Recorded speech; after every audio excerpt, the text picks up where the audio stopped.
Hello everyone, thank you so much for joining today. My name is Ritha Tarimo. I work as the country coordinator for Trias Tanzania, and it is a pleasure to be with you here today. I will be presenting today on this important symposium. Trias is a Belgian-based organization and we work in 14 countries in the world.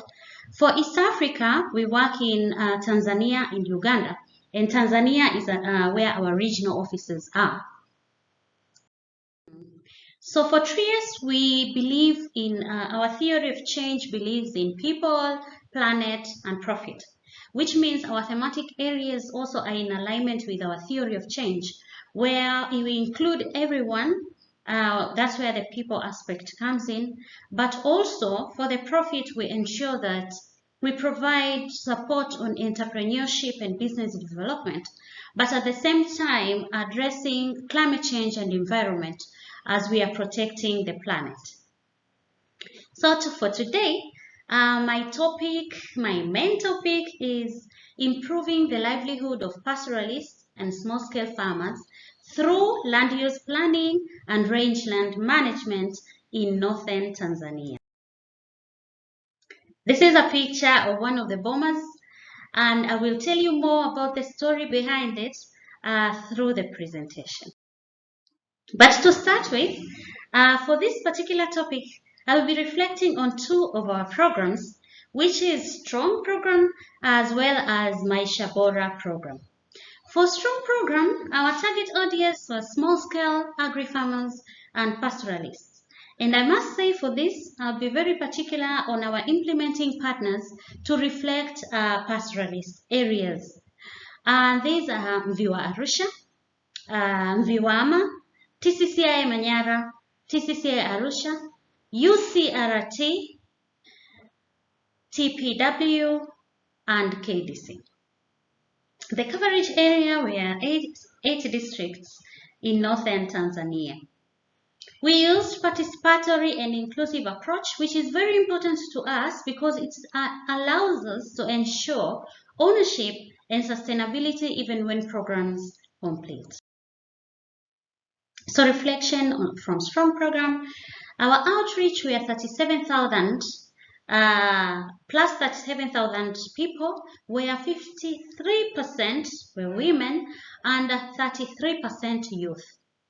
5,164 people received access to finance, where plus 2,000 were through community microfinance groups, and 2,939 who received microfinance support, received access to finance via SACCOs and a linkage to banks. So for example, if we talk about Kitoto Dairy Cooperative, which we support, the turnover improved from 6 million to 120 million. 9,000 people were trained on BOOST, the powerful BOOST methodology. Also training on entrepreneurship and other business tools. We planted more than 5,000 trees.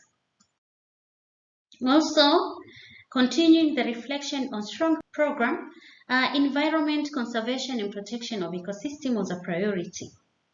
7 certificates for customary rights of occupancy for grazing areas, protecting 53,403 hectares were achieved. Also, 7 certificates of village land were acquired for 7 villages, and this covered plus 107 hectares. We also used technology, GIS to be particular, for mapping and making decisions on areas that needed further or more intervention, especially in deciding areas that we should prepare the bombers. This is one of the bombers, as I showed you earlier.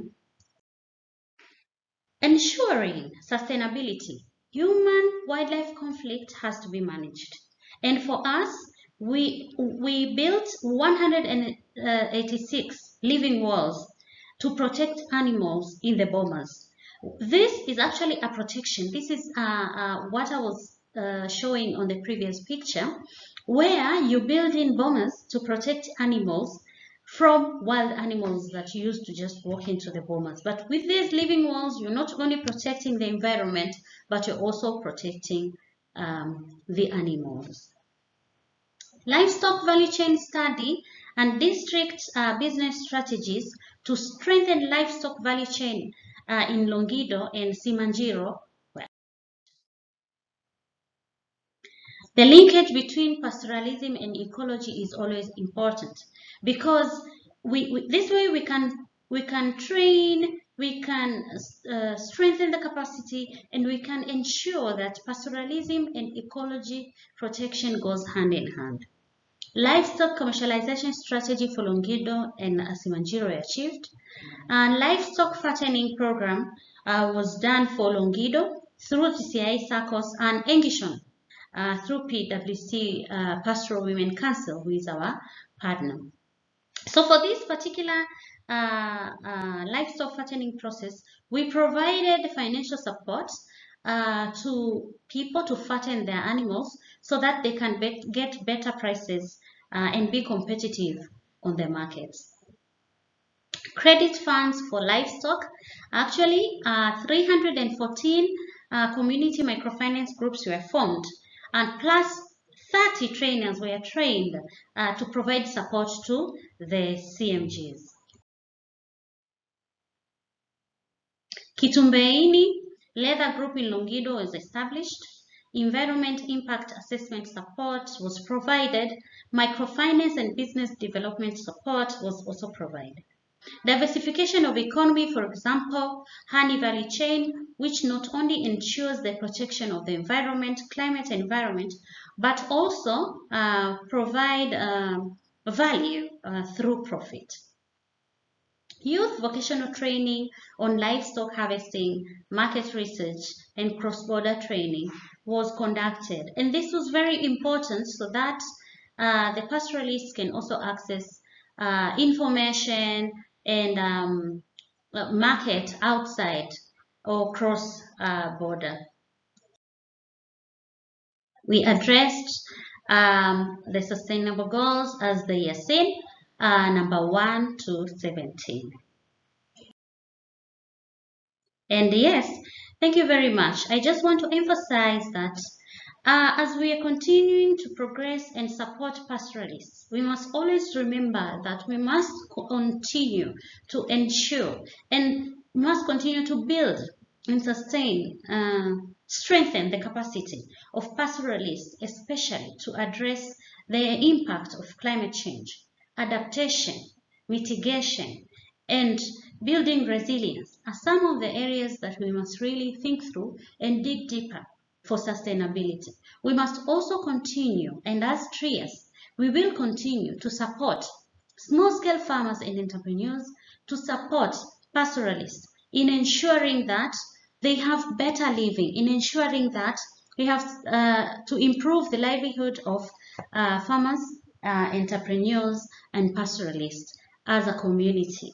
And we will continue to work with our partners, implementing partners, and strategic partners to ensure that we continue to reach pastoralists, farmers, and small-scale entrepreneurs. Thank you very much for listening to me. I'll be waiting for your questions.